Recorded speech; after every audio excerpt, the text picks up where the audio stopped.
பிரிக்கலாம் குழப்பத்தை. அவங்க சொன்ன மாதிரி youngsters, middle age, old age. சரி, ஃபர்ஸ்ட் யங்ஸ்டர்ஸ் அவங்களோட குழப்பம் என்னன்னு சொல்ல வரணும். ஒன்று லவ் பண்ணிட்டு இருப்போம், பொண்ணு அங்கே விட்டு வரணும், இவன் இங்கே வந்து இருக்கணும். புரியல. பொண்ணு இந்தியாவில் தானே லவ் பண்ணுவாப்ல? படிக்கும்போது லவ் பண்ணுது, சரி, செய்யும்போது லவ் பண்ணுது, இவன் வேலை நிமித்தமாக இங்கே வந்து இருப்பான். ஸோ அது முதல் குழப்பம். உங்க குழப்பம். ரைட்டா. ரெண்டாவது மிடில் ஏஜ். இவன் வந்து கல்யாணம் பண்ணி குழந்தை பெற்று அந்த மாதிரி இருப்பாங்க. சரி, இவங்க பார்த்தீங்கன்னா அப்பா அம்மா குழந்தை ஒய்ஃப் இவங்க பத்தின குழப்பம். இங்க வந்து வச்சுக்கலாமா, அங்க வந்து வச்சுக்கலாமா, எப்படி மெயின்டைன் பண்ணலாம், இங்கே இன்னொரு கல்யாணம் பண்ணிக்கலாமா, இந்த மாதிரி குழப்பம். அடுத்தது சீனியர் சிட்டிசன்ஸ். அவங்க வந்து செட்டில் ஆகிருப்பாங்க இங்கே. இப்போ நீங்கள் சொன்னாப்புல அங்கேயும் போக முடியாது, இங்கேயும் இருக்க முடியாது, நம்ம அந்தத்தில் தொங்கிட்டு இருப்பாங்க. இது 3 வகையான குழப்பம். அப்போ தெளிவா இல்லை, எல்லாரும் குழப்பமா தான் இருக்கு. உங்க குழப்பம் கொஞ்சம் கஷ்டம் தாங்க. நீங்க ஊர் மட்டும் சொல்லுங்க, நான் பேசுறேன். சேலம். சேலம். பொண்ணு பேரையும் சொல்லுங்க, மொத்தமா பேசுறோம். கல்யாணி குழந்தை இருக்கு. கல்யாணி குழந்தை இருக்கு. கல்யாணி குழந்தை இருக்கு. அப்பவே இந்த பேச்சா இருக்க. எங்க இருக்காங்க உங்க ஒய்ஃபு? சேலம்ல இருக்கிறதுல ஏதாவது யூடியூப்லாம் இருக்க. இந்த போர்ஷனை குறிப்பாக 4 தடவை ஃபிளாஷ் பண்ற மாதிரி போடுங்க. இந்த எடுத்துட்டு இருக்காங்க. அமெரிக்காவுக்கு வந்தால் நம்ம புத்தியை நம்ம செஞ்சிடணுமா இல்லையா? சொல்லுங்க. மோர் சாய்ஸஸ், மோர் கன்ஃபியூஷன். ஓகே, இதுதான் என்னோட ஸ்டேட்மெண்ட். ஏன்னா நாங்க வந்து அங்கேயும் இருந்திருக்கோம், இங்கேயும் நாங்க இருக்கிறதுனால எங்களுக்கு அரே ஆஃப் ஆப்ஷன்ஸ் பாத்தீங்கன்னா அதிகம்.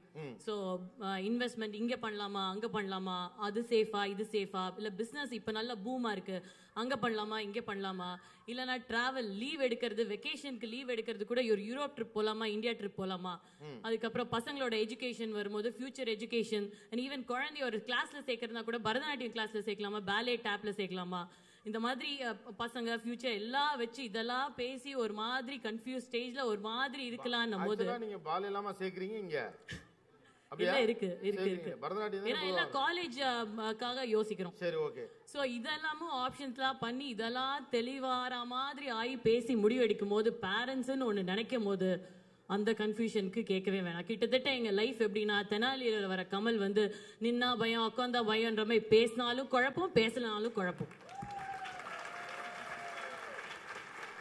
உங்க யாருக்கு கல்யாணமே ஆகலையா? உங்களுக்குலாம் குழந்தை குட்டியே இல்லையா? குறைந்தபட்சம் உங்களுக்கு ஊர்ல ஒரு காதலியாவது இல்லையா? சேலங்கார சார் தானே. ஆக்சுவலா ரொம்ப லாஜிக்கலான பாயிண்ட் தானே அவங்க சொன்னது. பேசினாலும் குழப்பம், பேசாவிட்டாலும் குழப்பம். சிச்சுவேஷன் வந்து உங்களை விட ஸ்ட்ராங்கா இருக்கு, ரைட்? அப்போ நீங்க எப்படி ஒரு விஷயத்தை முடிவெடுக்க முடியும்? டவுன் த லைன்ல இருந்து 5 வருஷத்துக்குள்ள என்ன மாற்றம் ஏற்படும்? நேத்துக்கு இல்லாத மாற்றம் இன்னைக்கு காலையில வந்துருச்சு. ஸ்னோ சரிதானே? இது வரைக்கும் ஹிஸ்டரியில, ஜியோகிராபியில, பிசிக்ஸ், கெமிஸ்ட்ரி எதுலையுமே பார்த்தது இல்லாம அக்டோபர்ல வந்ததுன்னு ஊருக்குள்ள ஒருத்தன் வந்து இறங்கினா இதெல்லாம் நடக்குது. மஞ்சள் சட்டை பொறுத்த ஒருத்தன் ஊர்ல இருந்து இறங்கினா அமெரிக்கன் கிளைமேட்டே மாறக்கூடிய அளவு எதிர்காலம் என்பது யூகிக்கவே முடியாத ஒரு கன்ஃபியூஷன் பேக்கேஜா இருக்கப்போ எப்படி நீங்க எல்லாம் எதிர்காலம் குறித்து அது இங்கே உட்கார்ந்து தெளிவா இருக்கீங்க? In what way you are clear?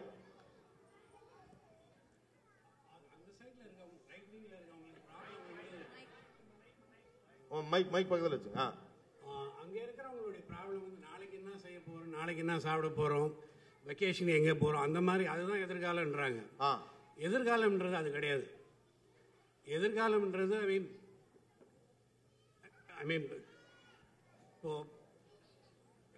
இப்போ ஜேம்ஸ் கேண்டன் எதிர்காலத்தை பற்றி ஏகப்பட்ட ரிசர்ச் பண்ணி புக்கெல்லாம் எழுதியிருக்காரு. அவரை பொறுத்த அளவு 25 வருஷம் 30 வருஷத்துக்கு பின்னால் வேலை செய்கிற இடத்துல பெண்கள் ஆண்களை விட பெண்கள் தான் அதிகம் இருப்பாங்க. ஊர்ல இருக்க ஆம்பளைங்களா இதெல்லாம் அவர் ரிசர்ச் பண்ணட்டும். நம்ம அதான் இதுக்கெல்லாம் தயாராகும். ஐ மீன் நம்மளுடைய இதுவே நம்ம எல்லாரும் 100 வயசுக்கு மேல இருக்க போறோம். 100 வயது அட்லீஸ்ட் 100 வயது 90 வயது வரை வாழ போறோம். ஏன்னா மெடிக்கல் ஃபெசிலிட்டிஸ். சரி, அமெரிக்காவில் வாழ்ந்து கூட நாங்கள் எங்களுடைய எதிர்காலத்தை தெளிவாக திட்டமிட்டு என்ன இருக்கு? இளைஞர்களை பொறுத்த அளவு பேசிக் கல்வி, ஐ மீன் பிரமாதமான கல்வி இருக்கு.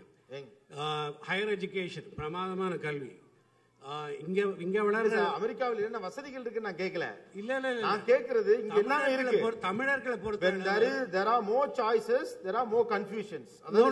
நான் சொல்ல வர்றது என்னன்னா தமிழர்கள் ஐ மீன் எல்லாருடைய குழந்தைங்களும் நல்ல அருமையா படிக்குதுங்க. எல்லாரும் போக்கஸா இருக்காங்க. சரி, எல்லாருடைய வாழ்க்கையும் ஐ மீன் பிரமாதமாக இருக்க போகுது. ஐ மீன் ஃபியூச்சரில் எந்த மாதிரியான ஃபீல்டில் டிமாண்ட் இருக்க போகுது? I mean science and technology, nanotech, whatever fields. I mean அதெல்லாம் நம்ம குழந்தைங்க இப்போ படிச்சுட்டு இருக்காங்க. ஐ மீன் அவங்கெல்லாம் நல்லபடியாக வரப்போகிறாங்க. எல்லாருக்கும் யாருமே கன்ஃபியூஸ்டாக இல்லை. இந்த மாதிரி இந்தியாவுக்கு போகிறது, இங்கே இருக்கிறதா, எங்கே இன்வெஸ்ட் பண்ணுறது, இதெல்லாம் I mean you will spread your investments. I mean இல்லை சார், பேசிக்காக நார்மலான மனிதர்களுக்கு இதான் கன்ஃபியூஷனாக இருக்கும். ஒரு மிடில் கிளாஸ்ல, அமெரிக்கா முழுக்க மிடில் கிளாஸ் தானே, அமெரிக்காவில் வாழக்கூடிய இந்தியர்கள் எல்லாம் மிடில் கிளாஸ் தானே. மிடில் கிளாஸுக்கு சொந்த ஊர்ல 1000 கன்ஃபியூஷன் இருக்கு. என் ஊர்ல நான் இடம் வாங்குறதா இல்ல மெட்ராஸ்ல எப்பவுமே அப்ரிசியேஷன் நல்லா இருக்கும் அப்படிங்கிறானுங்களே அங்க இடம் வாங்குறதா? மெட்ராஸ்ல இடம் வாங்கினா இடத்த பத்திரமா பாத்துக்க முடியுமா? யாரை வச்சு நான் பாத்துக்க முடியும்? இதே சொந்த ஊர்னா தாயப்புள்ள இருக்காங்க, பாத்துக்குவாங்க. நிச்சயமா பாத்துக்கலாம். ஐ மீன் நிறைய சாய்ஸ் இருக்குன்னா இட்ஸ் a குட் சிச்சுவேஷன். இங்க ஒரு வீடு வாங்க, இல்ல மெட்ராஸ்ல தான் வாங்கணும்னு நினைச்சா அங்க வாங்குங்க. அதை பாத்துக்கிறதுக்கு இப்ப டிவிஎஸ் ஆர்கனைசேஷன் இருக்கு, எவ்வளவோ சரி, ஓகே. வேற என்ன, வேற எந்த வகையில தெளிவா இருக்கீங்க? யா, வெல்கம் டு யா. எனக்கு வேலையில ஒரு 100% கண்டிப்பான வேலை இருக்கணும், ஒரு உறுதியான முடிவு இருக்கு. இந்த ஊர்ல கட்டாயம் வேலை இருக்கு, கட்டாயமா இந்தியனுக்கு வேலை இருக்கணும் இருக்கு. ஐ எம் பிரிவிலேஜ் பர்சன் நான் நினைக்கிறேன். என்னங்க இந்த ஊர்ல கட்டாயம் இந்தியர்களுக்கு வேலை? ஏன்னா என்னை அனுப்பிச்சது ஒரு இந்திய கம்பெனி, இங்க நான் வந்து ஒரு யூஎஸ் கம்பெனி ஒர்க் பண்றேன். அப்படியே எனக்கு வேலை போனாலும் ஓகே. டவுன் த லைன் இருந்து 10 வருஷத்துல உங்க பிளான் என்ன? 10 வருஷம் கழிச்சு 10 வருஷம் கழிச்சு என்ன பிளான்? உங்க பிளான் எவ்வளவு நாள் ஐடி இண்டஸ்ட்ரி இருக்கணும், அவ்வளவு நாள் யூஎஸ்ல இருக்கணும். எப்ப என்ன அனுப்புறாங்கன்னா இந்தியா போய். புரியல. எவ்வளவு நாள் ஐடி இண்டஸ்ட்ரி இருக்க முடியுமோ அவ்வளவு நாள் யூஎஸ்ல இருப்பேன். சரி. எப்ப எனக்கு ஐடி இண்டஸ்ட்ரியில எல்லா ரெஸ்டும் வந்துச்சு, எல்லாரும் ஓடி போகணும்னா நான் எங்க ஊருக்கு போயிடும். முடிஞ்ச வரைக்கும் சம்பாதிச்சுட்டு ஊருக்கு பேக்கப் பண்ணிக்கிறது. ஆமா, முடிஞ்ச அளவுக்கு என்ன ஐடி இண்டஸ்ட்ரி எவ்வளவு நாள் வச்சுக்கணும்னு நினைக்கிறாங்களோ அவ்வளவு நாள் இருப்பேன். அது எனக்கு புரியுதுங்க. அவங்க வச்சுக்காமலாம் போகட்டும். ஒரு 10 வருஷத்துக்கு உங்களுக்கு ஒரு பிளான் இருக்குல்ல. இப்ப உங்களுக்கு வயசு என்ன? 26 வயசு. இன்னும் 2 வருஷத்துல உங்களுக்கு கல்யாணம் பண்ணணும்ல? ஆமா. ரைட்டா? 2 வருஷம் கழிச்சு நீங்க கல்யாணம் பண்ணி பொண்டாட்டி இங்க கூட்டி வர போறீங்களா இல்லையா? கண்டிப்பா கூட்டிட்டு. ஐடி இண்டஸ்ட்ரி வச்சுக்கிற வரைக்கும் தான் நீங்க இருக்க போறீங்களே. இல்ல, இப்ப ஐடி இண்டஸ்ட்ரி முடியாண்டானா உங்க பொண்டாட்டியும் சேர்த்து பேக்கப் பண்ணும். அப்படி போனாலும் எனக்கு இந்தியாவில கண்டிப்பா எனக்கு ஃபர்ஸ்ட் வேலை கொடுப்பாங்க. ஏன்னா நான் அமெரிக்காவில் இருந்திருக்கேன், எனக்கு நல்லா இங்கிலீஷ் பேச தெரியும். he has handled the candidate in the on-site itself. so எனக்கு வந்து ஈஸியா ஆப்ஷன் கிடைக்கும். சோ எனக்கு எந்த பயமும் இல்ல. சோ உங்களுக்கு ஒன்றும் பிரச்சனை கிடையாது. நீங்க பாட்டுக்கு அதாவது இங்க இருந்தா இங்க இருந்துக்குவீங்க, இல்லனா ஊர்ல இருந்துக்குவீங்க. நீங்க எங்க இருந்தாலும் பிரச்சனை இல்லாத. ஏன்னா பேச்சுலர்ல இல்ல, பேச்சுலர் பிரச்சனை கிடையாது. அம்மா வீட்டுக்குள்ள கரப்பாம்பூச்சி வருது நடிச்சாமத்துல 12 மணிக்கு உங்க வீட்டு புள்ள எழுப்புனா தான் இந்தியால இருக்கதா இல்லையாங்கிறத பத்தி அம்மா அப்பா முடிவெடுக்க முடியும். இல்ல கோபி, இந்த குழப்பம் வந்து நான் சென்னையில இருந்து போய் இருந்துச்சு. இந்த குழப்பம் நீங்க எடுத்தீங்கன்னா இந்த பாயிண்ட் நான் சென்னையில இருந்து போய் இருந்துச்சு, அமெரிக்கால இருந்து இருந்துச்சு. சென்னைக்கு நான் கரூர் டிக்கெட் போட்டு போனா ஒரு 2 மாசம் கழிச்சு ஊருக்கு போவேன். சரி, இங்க வந்து 6 மாசமோ இல்ல 1 வருஷம் கழிச்சு டிக்கெட் போட்டு போவேன். அதான் சொல்றேன், அதெல்லாம் குழப்பங்களும் உங்களோட மட்டுமே சார்புடையதா இருக்கு. ஆனா ஒரு குழப்பம் என்பது உங்களோட மட்டும் சார்புடையதா இருக்கப்ப ஈஸி. எனக்கு என்ன குழப்பம்? இப்ப இன்னைக்கு சாயந்தரம் ப்ரோக்ராம் நடக்குது நடக்கலன்னு வச்சுங்களேன், 2 குழப்பம் தான். ஒண்ணு நடக்கும், இல்லாட்டி நடக்காது. ரைட்டா? அவ்வளவுதானே. ஆனா தேவி நாகப்பனுக்கு எவ்வளோ குழப்பம், யோசிச்சு அவ்வளோ குழப்பம் இருக்கும்ல. எவ்வளோங்க எங்கங்க இருக்காங்க? ஒரு குழப்பமா 2 குழப்பமா? ஸ்னோ நிக்குமா நிக்காதா? முதல் குழப்பம். ஸ்னோ நின்னா கிளீன் பண்ணுவாங்களா பண்ண மாட்டாங்களா? 2வது குழப்பம். பண்ணுனாலும் இந்த பயபிள்ளைய வருவாங்களா மாட்டாங்களா? 3வது குழப்பம். வந்தாலும் ஃபுல் ஹவுஸ் இருக்குமா இருக்காதா? 5வது குழப்பம். என்னங்க ஸ்னோவா இருக்கு நான் தூங்குறேன்னு கோபிநாத் ஒரு வேளை சொல்லிடுவானா சொல்ல மாட்டானா? Right. When you are an independent person, that you always say that I can do anything whatever I want. ஏன்னா உங்களை எந்த புறச்சூழலும் கட்டுப்படுத்தல. ஆனா ஒரு குடும்பமாக வருகிற போது எல்லா புறச்சூழலும் கட்டுப்படுத்துதுல. குழந்தை, கணவன், அப்புறம் நீங்க வாழ்க்கையை திட்டமிடுறது. நீங்க நினைக்கிற மாதிரி ஒய்ஃப் வந்து இப்போ உங்களுடைய கணக்கு என்னவா இருக்கும்? நீங்க ஐடியில் இருக்கீங்க, நல்லா சம்பாதிக்கிறீங்க. இதே ஐடியில் இருக்கக்கூடிய ஒரு பொண்ணை கரெக்ட் பண்ணியோ அல்லது வீட்டில் சொல்லியோ ஒரு கல்யாணம் பண்ணோம். கல்யாணம் பண்ணிட்டா நீங்க ஒரு 2 லட்ச ரூபா சம்பாரிச்சீங்கன்னா, இங்க ஐடியில் எவ்வளோ 3.5 லட்ச ரூபா நீங்க சம்பாரிச்சீங்கன்னா, அந்த பிள்ளை ஒரு 3.5 லட்ச ரூபா சம்பாதிக்கும். 2 சேர்த்தா 6.5 லட்ச ரூபா. நீங்க 6.5 லட்ச ரூபா சம்பாதிக்கிற விவரம் தெரிஞ்சா அமெரிக்காவில் இருக்க எல்லா பேங்க்கும் உங்ககிட்ட தான் வந்து நின்றுகிட்டு இருக்கும். ஏன்னா நம்ம ஊர்ல அவ்வளவு பேங்க் நிக்கல. உடனே ஒரு அழகான வீடு ஒன்று வாங்கணும். அந்த வீடு நீங்க 2 பேரும் சேர்ந்து வாழ்வீங்க. அப்ப வீட்டுல இருக்க மேல் ரூம் மட்டும் ஏன் சும்மா இருக்கு? அதுக்கு ஒரு குழந்தை வேணும் அப்படின்ட்டு அங்க ஒரு குழந்தை வரும். இப்ப வருது கன்ஃபியூஷன். அப்ப என்ன பண்றது? இப்ப கன்ஃபியூஷன் வருது. கடனுக்கு வீடு வாங்கியாச்சு, இஎம்ஐ கட்டி ஆகணும், ஊர்ல அமெரிக்காவில் இருக்கணும் வேற கதை சொல்லியாச்சு. இது ஒரு பிரச்சனை இருக்குல்ல. இங்கே நம்ம வருஷம் முழுக்க சேர்த்த காசை கஷ்டப்பட்டு எல்லாம் பண்ணி பிள்ளைங்களுக்கு லீவ் இருக்கப்போ உலகத்திலே இல்லாத சார்ஜ் இருக்கும். வெறும் 75,000 ரூபாய்க்கு India to America, America to இந்தியாங்கிறது. அன்னைக்கு நான் எடுத்து பார்க்குறேன், இந்த சீசன் ஜூன் மே ஜூலையா இங்கே சம்மராமே, இப்போ இந்த லீவுக்கு கூட்டு போகிறதுக்கு ஒரு டிக்கெட் எடுத்து பார்த்தேன், 2,65,000 போட்டுருந்தானுங்க. இதுக்கடா இவ்வளோ போட்டுருக்கானுங்க. ஸோ சேர்த்து வச்சிருக்க பணத்துலேருந்து இங்கிருந்து டிராவலுக்கு அவ்வளோ ஸ்பெண்ட் பண்ணி போனோன்னே இல்லை, உங்கள் ஊர் ஏர்போர்ட்லேயே 10 பேர் நிற்பாங்க. அமெரிக்காலே வந்திருக்கல, காசு கொடு, என் பிரச்சனைக்கு ஒரு முடிவு சொல்லிட்டு போ. உனக்கு ஒருத்தங்க இங்கே இருக்காங்கன்னு உனக்கு ஞாபகமே இல்லையா? ஏன்னா அமெரிக்காவில் அவங்களோட மனநிலை நம்ம ஊரில் எல்லாருக்கும் என்னன்னா, டெய்லி திங்கக்கிழமை ஆச்சுன்னா ஒபாமா அவங்க வீட்டுக்கு வருவார். வந்து தம்பி இருந்தாங்க, கதவை தட்டி, இந்த தம்பி உனக்கு $1000, உனக்கு $2000. உண்மையாவே மனசரிய சொல்லணும்னா, இன்னைக்கு நான் சரணபவனுக்கு ஒரு ஹோட்டலுக்கு நான் போறேன் அப்படின்னா, வடை எவ்வளோ காஃபி எவ்வளோன்னு கேட்டு குடிக்கிறது இல்லை. ஏன்னா அங்க பரவாயில்ல குடிச்சுக்கலாம் ஒரு நாளைக்குன்னு. இங்க ஒரு ஸ்டார்பக்ஸுக்கு போனா லார்ஜ் எவ்வளோ, மீடியம் எவ்வளோ, டால் எவ்வளோன்னு ஒரு தடவை பார்க்க வேண்டியிருக்கு நிலைமை. அவ்வளோ கரெக்டா கட்டுப்பாடா இங்க அப்படி சேர்த்த காசை நம்ம அசால்ட்டா என்ன நகை வைக்க இல்லையா அப்படிமா. அமெரிக்காவுக்கு நகைக்கு என்ன சம்பந்தம் இருக்கு? Confusion starts there. ஒரு பேச்சுலரா இருக்கப்ப பிரச்சனை இல்லை. இவங்க எளிதாக திட்டமிட முடியும். இவங்க எல்லாம் பைத்திய கத்தனா பேசுறாங்க, என்ன இவங்களுக்கு இவ்வளவு குழப்பமா அப்படின்னு. நான் சொன்ன சிச்சுவேஷனை யோசிச்சு பாருங்க. இப்ப ரொம்ப குழப்பமா இருக்கா? இருக்கா? லைட்டா இருக்குல்ல. டெவலப் பண்ணுங்க, அப்படியே டெவலப், அப்படியே டெவலப். சோ முடியறதுக்கு நீங்க அங்க வரணும். வேற வேற வேற எந்த வகையில் தெளிவாக இருக்கிறீர்கள்? எஸ் இல்ல எஸ் பட் அந்த அன்சர்டனிட்டியில எப்படி டிசிஷன் எடுக்கணும், I think that is the critical thing. So இப்போ யாரோ சொன்னாங்க ஷார்ட் டேர்ம் டிசிஷன்ஸ் இருக்கலாம், லாங் டேர்ம் டிசிஷன்ஸ் இருக்கலாம். ஷார்ட் டேர்ம்ல நான் வந்து டால் காஃபி சாப்பிட்டுமா லாட்டி அது அது அது அது குழப்பமே இல்லை. அது வந்து that should not be discussed at all. Long டேர்ம்ல if you want to think long term, நம்ம குழந்தையோட குழந்தைலாம் எங்க where do you want them to grow, எங்க they should you know where do you think they future will be better, அது பேசிஸ்ல decision எடுக்கணும் எல்லாம். ரைட்? சோ அது மாதிரி டிசிஷன் எடுத்தானா then you can solve a lot of problems. இல்ல அதுல தெளிவா இருக்காங்களா எல்லாரும் கேக்குறேன். நம்முடைய குழந்தைகள் எங்கு வாழ வேண்டும் என்பதுல தெளிவா இருக்காங்களா நம்ம பேரண்ட்ஸ்? இங்க இருக்கக்கூடிய பேரண்ட்ஸ் என்னுடைய பிள்ளைகள் இதுதான் செய்ய போறாங்க, this is their future, I am going to அவங்களை இப்படி தான் நான் டெவலப் பண்ண போறேன் அப்படிங்கிறதுல தெளிவா இருக்காங்களா இங்க இருக்க பேரண்ட்ஸ்? நிச்சயமா தெளிவா இருக்காங்க. ஏன்னா வந்து இப்ப முதல்ல இருந்து நீங்க பாத்தீங்கன்னா அவங்க வந்து இந்த பெர்மனன்ட் ரெசிடென்ட் பத்தி சொன்னாங்க, விசா பத்தி சொன்னாங்க. இல்ல இல்ல அதுல இருந்தே போவோம் நம்ம. ஏன்னா வந்து அதன நீங்க சொல்றது நான் சொல்லுங்க என்னங்க அநியாயமா இருக்கு. இல்ல இல்ல எல்லாருமே தெளிவா இருக்கிறதுனால தான் இங்க வரணும்ங்க. மெட்ராஸ்ல இருந்து வந்து 2 hour வெயிட்டிங் பீரியட் உட்காந்து மும்பைக்கு பிளைட் பிடிச்சு புதுசா கட்டுற ஏர்போர்ட்ல விவரம் தெரியாம பஸ் மாத்தி ஏறி அங்கேருந்து ஒரு ஏர் இந்தியா பிளைட்டை பிடிச்சு 16 மணி நேரம் வந்து இறங்கி ஸ்னோவோட உள்ள வந்திருக்கேன். இருங்க விட்டதுல இருந்து தொடங்குவீங்க. குறுக்க பேசுறது எனக்கு பிடிக்கும், ஆனா நான் பேசணும். அது முடிஞ்சிருச்சு, அதை விட்டுருங்க. சார் அழகான ஒரு லீட் எடுத்திருக்காங்க. என்னன்னா குழந்தை வளர்ப்புங்கிறதா மிகப்பெரிய குழப்பத்தை உருவாக்குகிறது.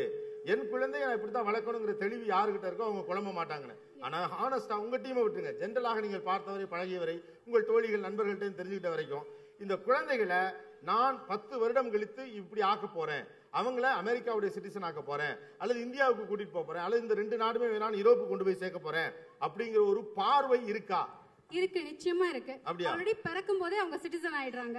சோ அவங்களுக்கு வந்து இங்க படிக்கிறதுக்கான எல்லா உரிமையும் இருக்கு, நல்ல கல்வி வசதி இருக்கு. அதை விட யாருக்குமே மனசும் கிடையாது. சோ முதல்ல இருந்தே வந்து இதுக்காக தான் ஒர்க் பண்றாங்க. H1 விசால வந்தா ஓகே குழந்தையோட வருவாங்க சிலர், இல்லனா இங்க வந்து குழந்தை பிறக்குது. அப்போ எப்படி நம்ம இந்த H1 விசாவை தக்க வச்சுக்கலாம், இந்த ப்ராஜெக்ட் முடிய போதா நம்ம HR கிட்ட பேசி அடுத்த ப்ராஜெக்ட் எப்படி வாங்கலாம், H1ல ஒரு 2-3 வருஷம் ஆச்சா எப்படி பெர்மனன்ட் ரெசிடென்ட்ஷிப் வந்து வாங்கலாம், அதுக்காகவே பிளான் பண்ணிட்டு இருக்காங்க. They are constantly planning. நானும் பாக்குறேன். குறிப்பாக இப்ப இங்க நியூ ஜெர்சில, அப்புறம் சான் பிரான்சிஸ்கோல, லாஸ் ஏஞ்சலஸ்ல, இங்க எல்லா இடத்துலயும் H1ல இருந்து ஒய்ஃப் வந்து கல்யாணம் பண்ணி கூட்டி வந்து H1ல இருந்து எப்படி பர்மனன்ட்க்கு மாத்துறது இதெல்லாம் நடக்குது. ஆனா இவங்க எல்லாருமே தொடர்ந்து சொல்லிட்டு இருக்குது அடுத்த வருஷம் ஊருக்கு வரேங்கிறது தான். அது வந்து சொன்னாலும் கூட அவங்களுக்கு இங்க இருக்கணும், இங்க இருந்து பிள்ளைங்களை படிக்க வைக்கணும், நல்ல கல்வி வசதி கொடுக்கணும். நீங்க சொல்ற மாதிரி அடுத்தடுத்து அவங்களோட கோல்ஸ் வந்து ஹையரா செட் பண்ணிக்கிட்டே இருக்காங்க. சோ இங்கேயே இருக்கிற மாதிரி நல்ல பாயிண்ட் நீங்க சொல்றது. அதாவது என்னன்னா நீங்க சொல்லுகிறபடி அவங்க வந்து இங்க பிறக்கிறதுனால இங்க சிட்டிசன் ஆயிடுறாங்க.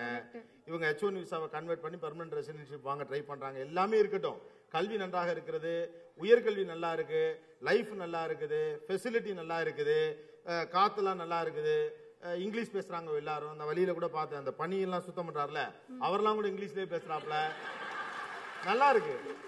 ஆனா இவ்வளவு நல்லா இருக்குன்னா இங்கே இருக்க வேண்டியதானே? எதுக்கு வந்து ஒரு கம்பெலிங் ரீசன் இருக்கு, லைக் வந்து நாங்க அங்க போனோம் அப்படின்னு நினைச்சாலே ஒழிய, இல்ல பேரண்ட்ஸ்க்கு நாங்க கூட இருந்தாகணும், இல்ல ஒரு பெரிய பிசினஸ் இருக்கு நான் தான் போய் காப்பாத்தணும் அப்படின்னாக்க மட்டும்தான் வந்து தீர்வா போறாங்க. இல்லைன்னா நீங்க சொல்லுங்க, இங்க இருக்கிறது இல்ல குழப்பத்துல இருந்தா எதுக்காக வீடு வாங்க போறாங்க? How would they even dare to buy a house? வீடு வாங்கிடுவாங்க, வீடு வாங்கிட்டு அதுக்கப்புறம் மார்ட்கேஜ் கட்டுறதுக்கு இங்க இருந்து கட்டி ஆகணும். இல்ல இப்ப வந்து விலையெல்லாம் குறைஞ்சிருச்சு, நிச்சயமா விக்க முடியாது. இதெல்லாம் தெரியும்ல, நடந்துட்டே தான் இருக்கு. ஆனா இன்னைக்கு கூட வீடு வாங்குற ஃப்ரெண்ட்ஸ் இருக்காங்க. இது நடக்குது, வாங்குறாங்க. இந்த ப்ராபபிலிட்டி டிஃபரன்ஸ் ஒன்னு இருக்குல்ல, ப்ராபபிலிட்டி டிஃபரன்ஸ் வரைக்கும் பாத்தீங்கன்னா இந்தியாவுல ஒரு வீட்டுல நீங்க வாடகைக்கு இருப்பதற்கும் ஒரு வீட்டை விலைக்கு வாங்கி EMI கட்டுவதற்குமான வித்தியாசம் அதிகம். நான் ஒரு 6000 ரூபாய் நான் வந்து வாடகை கொடுத்து ஒரு வீட்டுல இருக்கிறேன் அப்படின்னா 6,000 ரூபாய் சைஸுக்கு இருக்கக்கூடிய வீடை நான் ஒன்று வாங்கணும் அப்படின்னா மாச இஎம்ஐ குறைந்தபட்சம் 20,000 ரூபாய் கட்டணும். ஆனால் உங்கள் அமெரிக்காவில் நீங்கள் ஒரு $3,000 வாங்கி வந்து நீங்கள் வாடகை கொடுத்து ஒரு வீட்டில் இருக்கீங்கன்னா இஎம்ஐ அதே சைஸ் வீடு ஒன்று நீங்கள் கட்டினா $3,650 கட்டினா போதும். ரைட்டு தானே? இது ஒரு எக்கனாமிக்கல் பிளானுங்க. நம்ம தமிழர்கள் என்ன உங்களுக்கு தெரியாதா? தேவயானிலாம் என்ன சூரியவம்சம் பார்க்கல? நீங்க இட்லியை பிசைஞ்சு அப்படியே உப்புமாவா கொடுத்து அப்படியே அழுகிற பரம்பரை நம்ம பரம்பரை. இந்த ஐடியா பண்ணாதா? இல்ல இன்னொரு விஷயம் என்னன்னா, நம்ம வந்து பிள்ளைங்களை வந்து இந்தியால பெட்டரா வளர்க்கணும்னு நினைக்கிறோம், நம்ம வளர்க்கணும்னு நினைக்கிறோம். நம்ம வளர்ந்த மாதிரியே அவங்களும் வளரணும்னு ஆசைப்படுறோம். அது ஒரு ஏக்கமா ஒரு நாஸ்டாலஜிக்கா இருக்கும். ஆஹா நம்ம எல்லாம் வேல்யூ ஆஃப் மணி தெரிஞ்சு வளர்ந்தோமே, அப்படியே பென்சில் வந்து கீழே தரையில கிடக்கும். இப்படி இவ்வளவு வேல்யூ ஆஃப் மணி தெரியாம வளர்க்குறோமோ, தப்பா வளர்க்குறோமோ. இந்தியால போனா ஒருவேளை அவங்களுக்கு நல்லா எல்லா புத்தியும் வந்துருமோ, எல்லாம் தெரிஞ்சிருமோ அப்படின்னு. அப்படி கிடையாது. இந்தியாவுக்கு போனாலும் மாற போறது இல்ல. இங்க வந்திருக்க 90% ஆஃப் த பீப்புள் பாத்தீங்கன்னா சாஃப்ட்வேர் இன்ஜினியர்ஸ் தான். தேர் அஃபோர்டபிலிட்டி அங்கேயும் ரொம்ப நல்லாவே இருக்கு. ஸோ அங்க போனாலுமே பிள்ளைங்க ஒரு மாதிரி ஒரு இன்ஃபேக்ட் இங்க கூட மிடில் கிளாஸ் தான், பப்ளிக் ஸ்கூல்ல தான் படிக்கிறோம். ஓரளவு எல்லாம் சுத்தி முத்தி நடக்கிறதெல்லாம் தெரியும், கொஞ்சம் அடங்கி ஒதுங்கி தான் இருப்போம். அங்க போனா வந்து we become slightly upper middle class. இன்னும் கூட பிள்ளைங்க கெட்டு போறதுக்கு சான்சஸ் அதிகம் தான் இருக்காங்களேங்க. கரெக்டா சொல்றாங்க. Fact is the fact. அது மாதிரி நம்ம வளர்ந்த மாதிரியே நம்ம பிள்ளைங்களை இப்ப அங்க வளர்க்க முடியாது. அங்கேயும் காலம் மாறிடுச்சு. அங்க காலம் மாறிடுச்சுன்னா அங்கேயும் வந்து பிள்ளைங்க எல்லாம் பயங்கர ஹை ஃபேஷனா ட்ரெஸ் பண்றாங்க. அதே ட்ரெடிஷன்ஸை காப்பாத்துறது கிடையாது. நம்ம ஊர்ல வந்து தமிழ்ல பேசுறது கிடையாது. சென்னையில போய் லைஃப் ஸ்டைல்ல போனீங்கன்னா தமிழ்காரங்களும் இங்கிலீஷ்ல தான் பேசுறாங்க, மத்தவங்களும் இங்கிலீஷ்ல தான் பேசுறாங்க. அது ஏன்னு எனக்கு தெரியல. இங்க இருந்தா கூட தமிழ் சங்கம் இருக்கு, தமிழ்ல பேசுறோம். ஒரு தாய்மொழிய நம்ம வந்து ஒரு புது அபிப்பிராயம் வச்சிருக்கோம். கோபிநாத் நல்லா தமிழ் பேசுறான் அப்படின்னா உடனே அவன் தமிழ்ல முழங்கணும் அப்படின்னு. அது இல்ல. ஒரு தாய்மொழிய எப்போது தாய்மொழி அப்படின்னு சொல்றோம் அப்படின்னா, ஓங்கி நான் உங்களை ஒன்று அடிக்கிறேன்னு வச்சுங்க, நான் அடிச்சா தப்பா இருக்கும். உங்க வீட்டுக்காரர் அடிக்கிறாருன்னு வச்சுங்களேன், மம்மி அப்படின்னு கத்தாம அம்மானு கத்துனீங்கன்னா அதான் உங்க தாய்மொழி. அவ்வளவுதான். அதற்காக நான் போயிட்டு 2 புத்தாடைகள் கொடுங்கள் அப்படின்னு லைஃப் ஸ்டைல கேட்கணுங்கிற அவசியம்லாம் கிடையாது. When the country in a transition period, automatically the international language will come into the place. அது ஒரு விஷயமே கிடையாது. நீங்கள் அந்த நிலையெல்லாம் மாறி அது எது தெரியுமா உண்மையாகவே உச்சம்? இங்க வந்து உட்கார்ந்துகிட்டு நீங்க எல்லாரும் தமிழ் பேசுறீங்கல்ல, அதுதான் நம்ம தாய்மொழியுடைய பலம். இங்க வந்து உட்கார்ந்துகிட்டு வீட்டுக்குள்ள என்னப்பா சவந்துட்டியா போனியா வண்ணியா செஞ்சியா அப்படின்னு இங்கேயே தமிழ் பேசுறீங்க தெரியுமா? உங்களுடைய தாய்மொழி இவ்வளவு பெரிய பணக்கார நாட்டில் பேசுவதற்கு உங்களுக்கு கூச்சமாக இல்லை என்பதுதான் நம் தாய்மொழியுடைய பலமே அன்றி லைஃப் ஸ்டைல்ல நம்ம இந்த ஜெனரேஷன் பிள்ளைங்க அது ரெப்டெக்ஸ் இங்கிலீஷ் புக்கை படிச்சுட்டு ஏதோ 2 வார்த்தை ஆசையா பேசுதுங்க. அது பொருட்களே அவங்களுக்கு 12 டென்ஸ் நாங்க படிச்சது எங்க தாங்க போய் பேசுறது சொல்லி கொடுத்துருக்காங்கல்ல. But she is very clear. இன்னைக்கு நீங்க எல்லாருடைய அட்டம்ப்ட்டுமே தெளிவான ஒரு பார்வையை நோக்கி பயணிக்குது. அவங்க சொல்ல எல்லாருமே உண்மை. ஒய்ஃபை கல்யாணம் பண்ணி கூட்டியாந்தோடனே தம்பி தெரிஞ்சு வச்சுங்க, அந்த ப்ரொசீஜரே சொல்லிட்டாங்க. H1 விசா, அதுக்கடுத்து பெர்மனன்ட். இது உங்களுக்கு வந்து ஒரு நல்ல ஒரு மிடில் கிளாஸ் லைஃப் ஸ்டைல பிள்ளைகளுக்கு கொடுக்க முடியும், ஒரு கம்ஃபர்டபிள் லைஃப் ஸ்டைல பிள்ளைகளுக்கு கொடுக்க முடியும். அப்புறம் உங்களுக்கு குழப்பம் இருக்குன்னு ஒர்க் விசால வர எல்லாரும் அப்படி நினைச்சிட்டு தான் உள்ள வரும். ஆனா அமெரிக்கன் இமிகிரேஷன் சிஸ்டம் நம்மள இருக்க விடாது. என்னன்னா வரும்போதே வந்து H1க்கு அவ்வளவு ப்ராப்ளம் இருக்கும், அப்புறம் H1 ஸ்டாம்பிங்க்கு அவ்வளவு ப்ராப்ளம் இருக்கும். கிடைக்குமா போவோமா மாட்டோமான்னு வருவோம். அதுக்கப்புறம் அமெரிக்கன் கம்பெனியில் வேலை கிடைச்சா 3 வருஷம் ஸ்டாம்பிங் இருக்கும். இங்கே அமெரிக்காவில் ஹையர் அண்ட் ஃபயர் பாலிசி தான். ஹையர் பண்ணுவாங்க, எப்போ ஃபயர் பண்ணுவாங்கன்னு தெரியாது. இல்ல இந்தியாலமே அதானே பாலிசி. இந்தியாவில் அந்த காலத்துலலாம் இந்தியாவில் இந்த அளவுக்கு ஃபயர் பண்ண மாட்டாங்க. யார் சொன்னாரு? இப்போ வாங்க பின்னால கொளுத்தி விட்டு கும்முன்னு கொளுத்தி விட்டாங்க. இந்தியாவில் அந்த காலத்துலலாம் உங்க ஊர்லயே ஹையர் அண்ட் ஃபயர் பாலிசி. இந்தியாவில் வந்து fit in are fit out அவ்வளவுதான். ஃபிஃபோ தான் இந்தியாவிலாம். ஹையர் அண்ட் ஃபயர்லாம் ரொம்ப சகஜமாக நடக்குது. வியாபாரத்தில் there is no emotions and sentiments in warங்கிறதா இன்னைக்கு வேலையினுடைய. இந்தியால 10% நடக்குதுன்னா இங்க 90% நடக்குது. அதுவும் H1ல இருக்கவங்களுக்கு அந்த அட்வான்டேஜா எடுத்துக்கிட்டு இவங்களுக்கு எதுக்கு இமிகிரேஷன் நம்மளுக்கு பே பண்ணணும்? கிளம்பிட வேண்டியதான ஊருக்கு, ஏன் கிளம்பாம இருக்கீங்க? ஆசை இருக்கு இருக்கணும்னு, அதுக்காக அதனால குழப்பமா. உங்களுக்கு இந்த குழப்பம்லாம் இல்லையா? இல்ல ஒரு நிமிஷம். உங்களுக்கு எல்லாம் பக்கா சிட்டிசன்ஷிப் கிடைச்சு போச்சோ? கிடைச்சு போச்சு. அவங்களோட குழப்பம் என்னன்னா அவங்களுக்கு சரியான லாயர் இல்லைன்னு தெரியும். நாங்கள் வெளில வந்தோன்னு சொல்றேன், நல்ல லாயரை பார்த்து சொல்றேன். அவங்க அதுக்கு குழப்பம்லாம் தீர்ந்து போயிடும்னு நினைக்கிறேன். அதுக்கப்புறம் இன்னொருத்தர் சொன்னாங்க, அதாவது இன்வெஸ்ட்மெண்ட் நிறைய சாய்ஸஸ் இருக்கு அதனாலே எனக்கு குழப்பம்னு. இந்தியாவில் போனால் அது இன்னொரு பெரிய பிரச்சனை. அதுல என்னன்னா ஒரு சாய்ஸ் தான் இருக்கும், 10 ஒப்பீனியன் இருக்கும். அப்பா ஒன்று சொல்லுவாங்க, அக்கா ஒன்று சொல்லுவாங்க, அத்திம்பேர் ஒன்று சொல்லுவாங்க. யார் பேச்சு சொல்றது கேட்கறது, யார் பேச்சு சொல்றாங்கன்னா அவங்க வந்து கோச்சுப்பாங்க, இன்னொருத்தர் கோச்சுப்பாங்க. இங்க வந்து நான் பண்ற சாய்ஸ் நான் என்னோடது தான், அது தெளிவா இருக்கலாம். நான் மற்றவங்களை பற்றி யோசிக்க வேண்டாம். அது வந்து more choices I think it's better here. ஃபோன்ல கூப்பிட்டு ஒரு வீடு வாங்கிட்டேன்னு சொன்னா முடிஞ்சு போச்சு அதோட. அதை நான் பார்க்க வரேன்ல அப்பா சொல்லிட்டு இருக்க முடியாது, அதுக்கு வீடே வாங்கிடலாம். ரைட் தான். ஊர்ல நம்ம ஊர்ல அது ஒண்ணுதான், அது ஒரு கஷ்டம் இருக்கு. நீங்க ரொம்ப குழப்பமா இருக்க மாதிரி இருக்கு, சொல்லிருங்க. ரொம்பவே குழப்பமா இருக்கு. என்ன சொல்றதுன்னா இங்க வந்திருக்க எல்லாருக்கும் பேச சான்ஸ் கிடைக்குமான்னு எனக்கு முதல்ல குழப்பமா இருக்கு. ஏன்னா இவங்க எல்லாரும் உங்க கூட பேசணும்னு சொல்லி 2 நிமிஷம் ப்ரிப்பேர் பண்ணிட்டு வந்திருக்காங்க. எல்லாரும் 2 நிமிஷம் பேச முடியாங்கிறது அந்த சவுண்ட். எல்லாரும் ஷோல பேசலாம், ஆனா 2 நிமிஷம் அளவு வச்சு பேசிக்க. நீங்க ஊருக்கு போயிருவீங்க, நான் இந்த ஊர்ல இருக்கேன். இல்ல இல்ல டோன்ட் வரி, நீங்க கவலைப்படாதீங்க, எல்லாரும் பேசுவாங்க. ஓகே ஓகே ஓகே அப்படின்னா சரி சார். எனக்கு பெரிய குழப்பம் என்னன்னு கேட்டீங்கன்னா, ஐயோ உங்க கோட்டால 1 நிமிஷம் முடிஞ்சிருச்சுங்க. ஐயோ சார், என்ன பெரிய குழப்பம்னா இந்த ஊர் வந்து ஒரு மற்றவங்களுக்கு, இந்தியாவில் இருக்கவங்களுக்கு மற்றவங்களுக்குலாம் தெரியும் இது ஒரு சொர்க்க பூமின்னு நினைக்கிறாங்க. கண்டிப்பாக கிடையாது. இங்கே இருக்கிறவங்களுக்கு தெரியும் இது ஒரு திரிசங்கு சொர்க்கம்னு. அதாவது இங்கே எல்லாமே நல்லா இருந்தால் தான் எல்லாம் ஒரே மாதிரியாக போகும். ஏதாவது ஒரு பிரச்சனை வந்ததுன்னா அது செயின் ரியாக்ஷன் மாதிரி போய் ஒன்றுமே பண்ண முடியாமல் போயிடும். நம்ம ஊரில் கரண்ட் இல்லாமல் நம்மளால் வாழ்க்கை நடத்த முடியும், பால் இல்லாமல் வாழ்க்கை நடத்த முடியும். இந்த ஊரில் வெதர் பெரிய இன்னைக்கு பார்த்தீங்கன்னா பெரிய சரிகை பண்ணிருச்சு. அது பெரிய குழப்பம் எனக்கு. இந்த ஊரில் எதுக்காக இங்கே இருக்கிறோன்னு சில சமயம் தோன்றுறது. என்ன மெயின் காரணம் என்னென்னா, நிறைய விஷயங்களை வந்து நான் நினைக்கிறேன் நான் நிறைய விஷயங்களை மிஸ் பண்ணுறேன் இந்தியாவில். ஒரு பெரிய லிஸ்ட்டே நான் சொல்லலாம் இந்தியாவில் நான் என்னென்ன மிஸ் பண்ணுறேன்னு சொல்லி. கண்டிப்பாக சொந்த பந்தங்கள், அதுக்கப்புறம் டி நகரில் வீடு, ஒரு பாண்டி பஸாரு, ஒரு RMKV, ஒரு முருகன் இட்லி கடை, ஒரு கோயில் குளம், ஒரு தீபாவளி, ஒரு பண்டிகை. ஒண்ணுமே இங்க பண்ண முடியலையே சார். என்ன எல்லாம் இங்க சனிக்கிழமை தான் பண்ண முடியும். இதெல்லாம் விட்டுட்டு இங்க வாழணுமா அப்படிங்கிற ஒரு குழப்பம் எப்பவுமே இருக்கு. இது ஒரு 18 வருஷமா நான் கிளம்பிட்டு இருக்கேன். 18 வருஷம். ஆனா யோசிச்சு பாருங்களேன், நீங்க சொல்ற மாதிரி முருகன் இட்லி கடை, RMKV, ரோட்டோர கடைகள், தீபாவளி, பொங்கல் இதெல்லாத்தையும் நீங்க இழந்திருக்கீங்க. ஆனா உண்மையா சொல்றேன், நீங்க இந்தியாவில இருந்திருந்தா இந்த மாதிரி ஒரு அமைப்புக்கு தலைவரா, இந்த மாதிரி ஒரு நிகழ்ச்சி நடத்தக்கூடிய கெப்பாசிட்டி உங்களுக்கு கிடைச்சிருக்குமா? அதுங்க பஞ்சாயத்து வருமே. நம்ம ஊர்ல அது முடியாது. நம்ம ஊர்ல அது முடியாது. அது இருந்துட்டாலே உடனே உங்களை இருந்து ஒரு கட்சியில இருந்து கூப்பிடுவாங்க. நீங்க போகலைன்னா அது ஒரு பிரச்சனை ஆயிரும். அப்புறம் கவுண்டமணி ஒரு படத்துல சொல்லுவாங்க, நான் அப்படி சொல்லவே இல்லைன்னு. நைட்டு முழுக்க போனா வரும்ல, அந்த மாதிரி ஆகும். பட் உங்களுக்கு வந்து ஜெயலலிதா இருப்பாங்களா?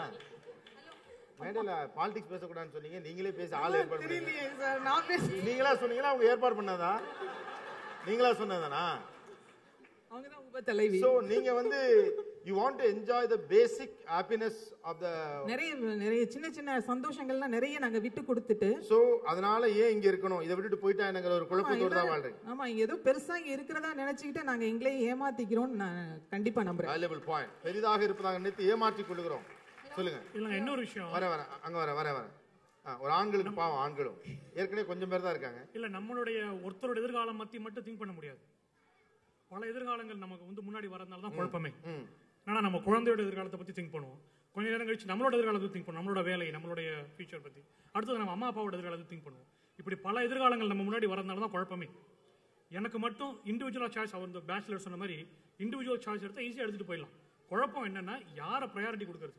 ஒரு சமயம் பார்க்கும்போது என்னுடைய குழந்தைகள் ப்ரையாரிட்டி எடுப்பாங்க, அடுத்தது என்னுடைய வேலை ப்ரையாரிட்டி எடுக்கும், அடுத்தது எங்க அம்மா அப்பாவுக்கு தெரியும் உடம்பு சரியில்லாம போனா அவங்க ப்ரையாரிட்டி வரும். சோ அந்த ப்ரையாரிட்டிகள் மாறிட்டே இருக்கு. ஒரு நாளைக்கு அம்மாவுக்கு அப்பாவுக்கு உடம்பு முடியலன்னு சொல்லி அங்கிருந்து ஒரு போன் வரப்ப எதுக்குடா இந்த வாழ்க்கை, வயசான காலத்துல அவங்க கூட இருந்து ஹெல்ப் பண்ணலாமே. இவ்வளவு சம்பாதிச்சு என்ன கணத்தை கண்டோம். பணமத்தை அனுப்பி மட்டும் புண்ணியிலே பக்கத்துல இருந்து பாக்குற மாதிரி வராது. ரைட். வேற என்ன குழப்பம்? வேற என்ன எனக்கு மாதிரி பாயிண்டா சொல்லுங்க. ஒண்ணு வந்து எல்லாமும் இங்க இருப்பதாக ஒரு எங்களை நாங்களே ஏமாற்றி கொள்ளுகிற குழப்பம். அவசரம் ஆபத்து என்றால் ஊருக்கு போக முடியாத இடத்துல எதுக்காக வாழுங்கிற குழப்பம். உங்களுக்கு டெய்லி காத்தால ஏந்து நைட் தூங்குற வரைக்கும் குழப்பம். மார்னிங் ஏந்தா யார் குழந்தைங்களை ரெடி பண்ணுறது, யார் குழந்தைங்களை ஸ்கூலில் கொண்டு விடுறது குழப்பம். அடுத்தது லஞ்சுக்கு என்ன பண்ண போகிறோம், வெளில வாங்கணுமா, வீட்டில் எடுத்துன்னு போகிறோமா குழப்பம். குழந்தைங்க ஈவினிங் ஸ்கூல்லேருந்து வந்தால் யார் வீட்டில் இருக்க போகிறோங்கிறது குழப்பம். இது இந்த ஊர்ல ரொம்பவே ஜாஸ்தி. Because you don't have any relatives around you. உங்க நெய்பர்ஸ் அதுதான் நீங்க டிபெண்ட் பண்ணியானோ. அது கம்ப்ளீட்டா குழப்பம். அதை விட ஒரு குழப்பம் இன்னைக்கு நான் பார்த்தது வழி கண்டுபிடிக்கிறது பெரிய குழப்பங்க. அப்பா வழி கண்டுபிடிக்கிறதுலே வாழ்க்கையில பாதி நேரம் போயிரும் போது. அது ஒரு பக்கம் சொன்னதுன்னா எல்லா மணி கிட்ட போய் இன்னும் 1 கிலோமீட்டர் தான் சார் வந்துட்டோம் அப்படின்னு நேரம் பார்த்தா நடு ரோட்ல அவ்வளோ பெரிய மரம் ஒன்று பெருசா உடஞ்சு கிடக்கு. நீங்க கண்டினியூ பண்ணுங்க. நம்ம குழம்புறதும் இல்லாம நம்ம குழந்தைங்களையும் ABCDன்னு சொல்லி அவங்களுக்கும் ஒரு முத்திரை குத்துறது அதோட ரொம்ப பாவமான அது விஷயம். And we call them American born confused desis. when they go to school and college and when they hear the terminology, they come back and ask us, அப்படின்னா என்ன அர்த்தம், நாங்கள் ஏன் கன்ஃபியூஸ்டாக இருக்கோம். வீட்டில் வந்து இன்சைட் 4 walls நம்ம சொல்லிக் கொடுக்கறது கம்ப்ளீட்லி டிஃப்ரெண்ட். இதான் பண்டிகை, இதான் நம்மளோட பழக்க வழக்கம். ஒரு நாள் கிழமைனா இப்போ போன வாரம் வீட்டில் லக்ஷ்மி பூஜை பண்ணேன். ஸோ பொண்ணு வந்து அவள் அப்போ தான் கேம்ப்லேருந்து வந்திருந்தார், கேம்ப் பர்னி போயிட்டு. அப்போ தலையை விரிச்சு போட்டுண்டு நம்மளுக்கு அது மாதிரிலாம் நம்ம பார்க்கும்போது வி ஃபீல், ஓ நம்ம அப்படிலாம் பண்ண மாட்டோமே, நம்ம ஊர்ல இருந்தாலும் அந்த குழந்தைக்கு தெரிஞ்சிருக்கும், ஓ வீட்டுக்கு வந்த உடனே நம்ம ஒரு தலையை கட்டிக்கணும், ஒரு பொட்டு வச்சுக்கணும். அந்த கல்ச்சர் கண்டிப்பா இந்த ஊர்ல நம்ம சொல்லி கொடுக்கலாம் வீட்ல. But the moment they cross the boundary, நீங்க தமிழ் கலாச்சாரத்தை சொல்லி கொடுக்குறீங்க, ஆனா வெளியில வேற ஒரு கலாச்சாரம் இருக்கு, குழந்தை கன்ஃபியூஸ். தமிழ் கலாச்சாரம் மட்டும் இல்ல, பேசிக்கா இந்தியன் கலாச்சாரம் முதல்ல வரணும், அதுக்கப்புறம் தான் தமிழ் கலாச்சாரமே வரும். ஒரு அம்மா ஒரு அப்பா கான்செப்ட் அது நம்மள பார்த்தா அந்த குழந்தைக்கு வரணும். வீட்டை விட்டு ஸ்டெப் பண்ணி ஸ்கூலுக்கு போனா teacher talks about boyfriend. என்னோட பொண்ணும் பையனும் சொல்றேன், அம்மா ஸ்கூல் போனா my teacher is saying I am dating a man for 5 years அப்படிங்கிறா. என்னோட பக்கத்து சீட்ல உட்கார்ந்து இருக்க பொண்ணு வந்து ஹாஃப் சிஸ்டர் அப்படிங்கிறா. அப்படின்னா என்ன, ஸ்டெப் சிஸ்டர் வாட்எவர், அது மாதிரி ஹாஃப் சிஸ்டர்னா ஒரு அப்பா வந்து இன்னொரு கல்யாணம் பண்ணிட்டு, சோ அது மாதிரி எல்லாம் இருக்குன்னு எனக்கே முதல்ல தெரியாது. இந்த பிரச்சனை எல்லாம் உங்க பிள்ளைக்கு குழப்பம்லாம் வந்தா பரவாயில்லையா? இருங்க, இல்ல அவங்கள்ட்ட கொடுங்களேன், வரேன் திரும்ப வெல்கம் டு. இல்ல அது வந்து ஸ்கூல்ல வந்து சொல்லிடுவாங்க, இந்த மாதிரி அதெல்லாம் பேச மாட்டாங்க. அண்ட் வந்து இப்போ வந்து இந்தியாலயும் இது மாதிரிலாம் ஆயிட்டு இருக்கு. ஐயா நீங்க எல்லாத்துக்கும் இந்தியா எழுதா அப்படி இல்ல இல்ல நம்ம ஊர்ல அதுக்காக ஒரு டீச்சர் வந்து இவர் கூட 5 வருஷமா டேட் பண்ணிட்டு இருக்கேன்லாம் சொல்ல மாட்டாங்க. ஆனா டேட் பண்றேன்னு ஸ்கூல்ல சொல்றாங்களானே எனக்கு I have a very firm doubt. இப்படி வருவோம் அப்படி ஸ்கூல்ல சொல்ல மாட்டாங்க. இல்ல இல்ல ஸ்கூல்ல வந்து ஃபர்ஸ்ட் நாங்க இந்த பேக் டு ஸ்கூல் கான்ஃபரன்ஸ் ஒன்னு நடக்கும். அதுல போகும்போதே வந்து அவங்க ஒரு they try to project ஒரு நல்ல family, they try to project, correct, they try to project that the teacher is nice, but என்னோட ரியல் லைஃப்ல நடந்தது நான் சொல்றேன். என் பொண்ணு ஸ்கூல் போயிட்டு ஒரு வாட்டி ஒரு டீச்சர் நான் பார்க்கும்போது 20 வயசு 25 வயசுக்குள்ள தான் teachers. They don't even cross 30 years. All elementary school teachers here in this country don't even cross 25. Every single teacher I've gone, அவங்க மிஸ் பார்த்தாலே எனக்கு டவுட், என்ன சொல்லி தருவாங்க, இவளே சின்ன பொண்ணா இருக்காளே, and she'll sit and give me parenting advice. நாங்க வந்து காலேஜ்ல she's not married, she doesn't have a child, உங்களுக்கு she gives me parenting advice. oh she'll tell me, oh இதான் உங்க பொண்ணு இப்படி நீங்க வளர்க்கணும். நான் நினைச்சுப்பேன், நீயே சின்ன பொண்ணு, உனக்கே கல்யாணம் ஆகல, உனக்கே குழந்தை பிறக்கல, நீ எனக்கு என்ன parenting advice கொடுக்கிறது? so that advice பண்றதுக்கு நம்ம அந்த அனுபவம் எல்லாம் பெற்றிருக்கணும்னு அவசியம் கிடையாது. ஒரே ஒரு நிமிஷமா, நம்ம காலேஜ் என்னது, so that is there. so இல்ல அது விடுங்க. இந்த டிபேட்ல நீங்க ரெண்டு பேரும் ரெண்டு முனையில இருந்து பேசுறீங்க, அவங்கள்ட்ட கொடுங்க, உங்களுக்கு தரேன் நான் கட்டாயமா. ஒரே ஒரு விஷயம் தான், அதாவது இவங்க சொன்னதுல இப்ப அந்த டீச்சர் வந்து நான் டேட் பண்றேன்னு சொல்ல இருக்கு அல்லது சொல்லாம இருக்காங்க, அதெல்லாம் அப்புறம் வச்சுக்கலாம். ஆனா அடிப்படையில் ஒண்ணு சொன்னாங்க, வீட்டுக்குள்ள நீங்க ஒரு கலாச்சாரத்தை சொல்லி கொடுத்துட்டு இருக்கீங்க, ஆனா ஒட்டுமொத்த வெளி உலகத்துடைய கலாச்சாரம் முற்றிலும் வேறாக இருக்கு. அதுல வந்து எனக்கு முற்றிலும் உடன்பாடே கிடையாது. ஏன்னா நான் ஒரு தமிழன், ஆனா வளர்ந்தது ஃபுல்லா கேரளால. சோ அப்ப கூட எனக்கு கன்ஃபியூஷன் வந்திருக்கலாம் between Kerala and Tamil Nadu, between Tamil and Malayalam. எனக்கு இருந்தாலும் மலையாளத்துல நல்லாவே பேச முடியும், வெளியில போகும்போது ஒரு மலையாளிஸ்ட நல்லாவே இன்டராக்ட் பண்ண முடியும், வீட்ல தமிழ் பேச முடியும். சோ அந்த கன்ஃபியூஷன் எனக்கு வரல. கலாச்சாரம், நான் வந்து என் தமிழ் கலாச்சாரத்தை மறக்கவே இல்லை. சோ இப்போ வந்து குளோபல் பவுண்டரிஸ் வந்து they are getting thinner. So எப்படி நம்ம வந்து நம்ம இந்தியாக்குள்ள முன்னாடி பாத்தீங்கன்னா கேரளா விட்டு கேரளைட்ஸ் வெளியில போக மாட்டாங்க. இல்ல கேரளாக்குலாம் ஏன் போறீங்க, நியூ ஜெர்சி என்ன தாண்டலனா. ஒரே ஒரு நிமிஷமா, ஒண்ணுதான், நீங்க வந்து உங்களுடைய பாயிண்ட் ஆஃப் வியூ படி இங்க எல்லா வசதியும் இருக்கு, பிள்ளைகளை இங்கேயே வளர்க்க போறீங்க, அப்படித்தானே? அதானே நீங்க வச்சிருக்கக்கூடிய திட்டம். உங்க பிள்ளைக்கு என்ன சொல்லி கொடுக்குறீங்க? எல்லாமே சொல்லி கொடுப்போம். வெளியில போகும்போது ஸ்கூல்ல கத்துக்கறாங்க, இங்கிலீஷ் கத்துக்கறாங்க, வீட்ல வந்து தமிழ் கத்து கொடுக்கறோம், and வந்து தமிழ் கிளாஸ்க்கு அனுப்புறோம். எக்ஸ்ட்ரா தமிழ் கிளாஸ்க்கு எதுக்கு அனுப்புறீங்க? நீங்க வளர போற பிள்ளைக்கு தமிழ் கிளாஸ், அவ தமிழ் படிக்கணும்ங்கிறதுக்காக. ஏன் தமிழ் படிக்கணும்? அமெரிக்கால வளர போற பிள்ளை ஏன் குழப்பம்? இல்ல நம்ம ரூட்ஸ் வந்து தெரியணும். இப்போ வந்து எப்படினா, ஒரே நிமிஷம், நம்ம ரூட்ஸ் ஏன் தெரியணும்னு கேக்குறேன். அந்த குழந்தை அமெரிக்கன் சிட்டிசன், ஆமா, she is a born American, அது அமெரிக்கால வளர போதே, அமெரிக்கால ஒரு பையனை கல்யாணம் பண்ணிக்க போகுது, உங்கள்ட்ட சொல்லிட்டு பண்ணிக்கோ இல்ல சொல்லாம பண்ணிக்கோ. ஏதோ அமெரிக்கால உள்ள ஒருத்தனை கல்யாணம் பண்ணிக்கணும்னு அவசியமே கிடையாது. யாரோட பெஸ்டா ரிலேட் பண்ண முடியுமோ அவங்கள தான் கல்யாணம் பண்ணிக்கணும். அதாமா, சோ இங்கேயே வளர்ந்த ஒரு தமிழ் பையனோ பொண்ணோ இருந்துச்சுன்னா, அதுதான் நான் சொல்ல வரேன். நீங்க என்னன்னா உங்களுக்குள்ள ஒரு திட்டம் வச்சிருக்கீங்க. இவ்வளவு மாடர்னா பேசுற நீங்க அமெரிக்கா அம்மாவா மாறவே இல்லை இன்னும், ரைட்டா? அந்த பிள்ளைக்கு பிடிச்ச எவனோ ஒருத்தன அது கட்டிக்கன்னா தான் அமெரிக்கா அம்மா. நீங்க இந்திய அம்மாவா தான் இருக்கீங்க. நான் வந்து இந்த ஊர்ல இந்தியன் அம்மாவா தான் இருக்கணும்னு ஆசைப்படுறேன். அப்படி இருக்கிறதுக்கு இப்போ உள்ள சூழல் நம்மள ஹெல்ப் பண்ணுது. ஏன்னா நம்ம இங்க இருந்துட்டு இந்தியாவோட very well we can interact.